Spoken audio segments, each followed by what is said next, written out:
As mentioned earlier, the S-400 and the HQ-9 come from a similar lineage. So let's take a general look at how these systems work. A typical S-400 system is made up of 6 main parts: the missile launch vehicle, a mobile command and control post, the long-range surveillance radar known as Big Bird, the engagement and fire control radar called Gravestone, an all-altitude acquisition radar, and a mobile mast system. Each component plays a vital role in the overall functionality of the system. Let's take a closer look at each of these elements. The missile itself is, of course, central to the system. The launch vehicle that carries these missiles is typically the BAZ tractor truck.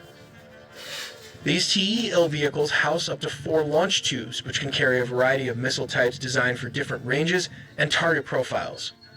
There are 4 primary types of missiles in the S-400 system. First, a short-range missile with a reach of around 40 kilometers. Second, a medium-range missile capable of hitting targets up to 120 kilometers away. Third, a long-range missile that can strike at distances of approximately 250 kilometers. Finally, the very long-range missile, which can engage threats up to 400 kilometers away. These missiles allow the S-400 to create a flexible and layered defense envelope. Now let's move on to the radar systems, which are key to the S-400's advanced targeting and tracking capabilities. The first and most prominent radar is the 91N6E Big Bird, NATO reporting name Tombstone. This acquisition and battle management radar is mounted on an 8x8 trailer. It can detect and track a wide range of aerial targets, including aircraft, rotorcraft, cruise missiles, ballistic missiles, and drones, up to a distance of 600 kilometers. It can simultaneously track up to 300 targets, making it one of the most advanced mobile radars in the world.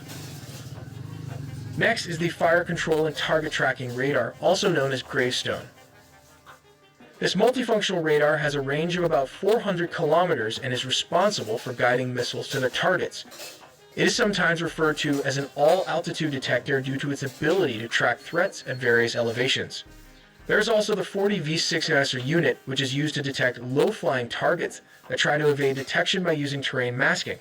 Some experts argue that the 40V6 is not a radar itself, but rather an optional mast tower that can elevate radar units for better line-of-sight coverage. Either way, it enhances the system's ability to detect threats flying close to the ground. The entire operation is managed from a mobile command and control post, typically mounted on a truck. From here, operators control the entire engagement sequence, from initial detection to the final missile launch. Let's walk through the basic step-by-step process of how the S-400 system operates in a combat scenario. At the first step, the Big Bird long-range surveillance radar detects incoming targets. As mentioned, it can track up to 300 targets simultaneously. This information is relayed to the command and control center. At this stage, the system determines whether the target is hostile or friendly. Once a threat is confirmed, the command center decides whether to engage and, if needed, receives authorization from higher command.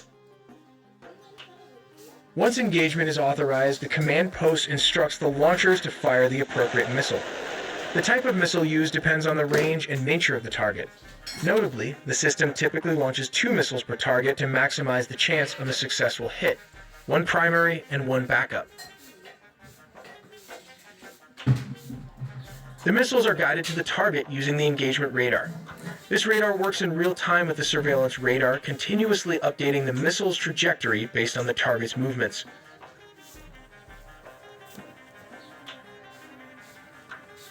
At step 5, for low-flying threats, such as cruise missiles or drones trying to avoid detection, the mobile mast system comes into play.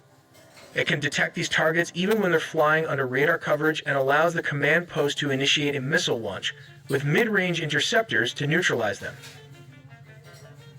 In terms of capacity, the S-400 system can track up to 300 targets at once, engage 60 to 80 of them simultaneously, and guide up to 160 missiles in flight. Considering it usually launches 2 missiles per target, this capacity makes it highly effective in high-intensity combat environments. Of course, no system is without limitations. While the S-400 is formidable, especially against poorly coordinated or unprepared attacks, its effectiveness is still influenced by the weapons mix deployed alongside it. One key limitation is the curvature of the Earth, which restricts radar line of sight and can create blind spots, especially for low-flying objects. This means cruise missiles or aircraft flying close to the ground might not be detected until they're dangerously close, sometimes as little as 40 kilometers away. Despite these drawbacks, the S-400 remains one of the most advanced and versatile air defense systems in the world. We also make original engineering content, so please subscribe and hit the notification bell for more videos.